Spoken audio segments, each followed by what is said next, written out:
दोस्तों, भाद्रपद के शुक्ल पक्ष की चतुर्दशी तिथि को अनंत चतुर्दशी का व्रत रखा जाता है। अनंत चतुर्दशी के दिन भगवान अनंत की पूजा की जाती है। भगवान विष्णु के सेवक भगवान शेषनाग का नाम अनंत है। तो चलिए सुनते हैं अनंत चतुर्दशी की व्रत कथा। एक बार महाराज युधिष्ठिर ने राजसूय यज्ञ किया। उस समय यज्ञ मंडप का निर्माण सुंदर तो था ही, अद्भुत भी था। वह यज्ञ मंडप इतना मनोरम था कि जल व थल की भिन्नता प्रतीत ही नहीं होती थी। जल में स्थल तथा स्थल में जल की भांति प्रतीत होती थी। बहुत सावधानी करने पर भी बहुत से व्यक्ति उस अद्भुत मंडप में धोखा खा चुके थे। एक बार कहीं से टहलते टहलते दुर्योधन भी उस यज्ञ मंडप में आ गया और एक तालाब को स्थल समझ उसमें गिर गया। द्रौपदी ने यह देखकर अंधों की संतान अंधी कहकर उनका उपहास किया। इससे दुर्योधन चिढ़ गया। यह बात उसके हृदय में बाण समान लगी। उसके मन में द्वेष उत्पन्न हो गया और उसने पांडवों से बदला लेने की ठान ली। उसके मस्तिष्क में उस अपमान का बदला लेने के लिए विचार उपजने लगे। उसने बदला लेने के लिए पांडवों को ध्रुत क्रीड़ा में हराकर उस अपमान का बदला लेने की सोची। उसने पांडवों को जुए में पराजित कर दिया। पराजित होने पर प्रतिज्ञा अनुसार पांडवों को 12 वर्ष के लिए वनवास भोगना पड़ा। वन में रहते हुए पांडव अनेक कष्ट सहते रहे। एक दिन भगवान कृष्ण जब मिलने आए तब युधिष्ठिर ने उनसे अपना दुख कहा और दुख दूर करने का उपाय पूछा। तब भगवान श्री कृष्ण ने कहा, हे युधिष्ठिर, तुम विधि पूर्वक अनंत भगवान का व्रत करो। इससे तुम्हारा सारा संकट दूर हो जाएगा और तुम्हारा खोया हुआ राज पुनः प्राप्त हो जाएगा।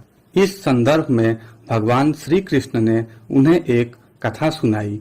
प्राचीन काल में सुमंत नाम का एक नेक तपस्वी ब्राह्मण था। उसकी पत्नी का नाम दीक्षा था। उसकी एक परम सुंदरी, धर्मपरायण तथा ज्योतिर्मयी कन्या थी जिसका नाम सुशीला था। सुशीला जब बड़ी हुई तो उसकी माता दीक्षा की मृत्यु हो गई। पत्नी के मरने के बाद सुमंत ने कर्कशा नामक स्त्री से दूसरा विवाह कर लिया। सुशीला का विवाह ब्राह्मण सुमंत ने कौंडिन्य ऋषि के साथ कर दिया। विदाई में कुछ देने की बात पर कर्कशा ने दामाद के लिए कुछ ईंटें और पत्थरों के टुकड़े बांध कर दे दिए।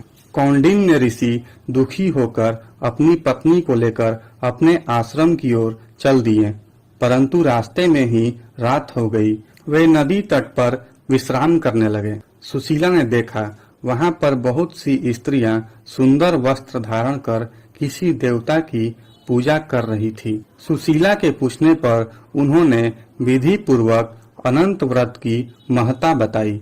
सुशीला ने वहीं उस व्रत का अनुष्ठान किया और 14 गांठों वाला डोरा हाथ में बांधकर ऋषि कौंडिन्य के पास आ गई। कौंडिन्य ने सुशीला से डोरे के बारे में पूछा तो उसने सारी बात बता दी। उन्होंने डोरे को तोड़कर अग्नि में डाल दिया। इससे भगवान अनंत जी का अपमान हुआ। परिणामतः ऋषि कौंडिन्य दुखी रहने लगे। उनकी सारी संपत्ति नष्ट हो गई।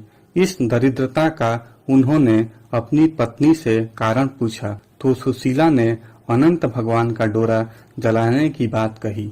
पश्चाताप करते हुए ऋषि कौंडिन्य अनंत डोरे की प्राप्ति के लिए वन में चले गए। वन में कई दिनों तक भटकते भटकते निराश होकर एक दिन भूमि पर गिर पड़े। तब अनंत भगवान प्रकट होकर बोले, हे कौंडिन्य, तुमने मेरा तिरस्कार किया था, उसी से तुम्हें इतना कष्ट भोगना पड़ा। तुम दुखी हुए। अब तुमने पश्चाताप किया है तो मैं तुमसे प्रसन्न हूँ। अब जाकर विधि पूर्वक अनंत व्रत करो। 14 वर्ष पर्यंत व्रत करने से तुम्हारा दुख दूर हो जाएगा। तुम धन्य धान्य से संपन्न हो जाओगे। कौंडिन्य ने वैसा ही किया और उन्हें सारे कलेशों से मुक्ति मिल गई। भगवान श्री कृष्ण की आज्ञा से युधिष्ठिर ने भी अनंत भगवान का व्रत किया, जिसके प्रभाव से पांडव महाभारत की युद्ध में विजयी हुए तथा चिरकाल तक राज्य करते रहे। बोलिए श्री अनंत भगवान की जय, श्री कृष्ण भगवान की जय। दोस्तों, अगर आपको यह कथा अच्छी लगी हो तो कृपया इसे लाइक, शेयर और सब्सक्राइब जरूर करें और कमेंट बॉक्स में अनंत भगवान की जय अवश्य लिखें।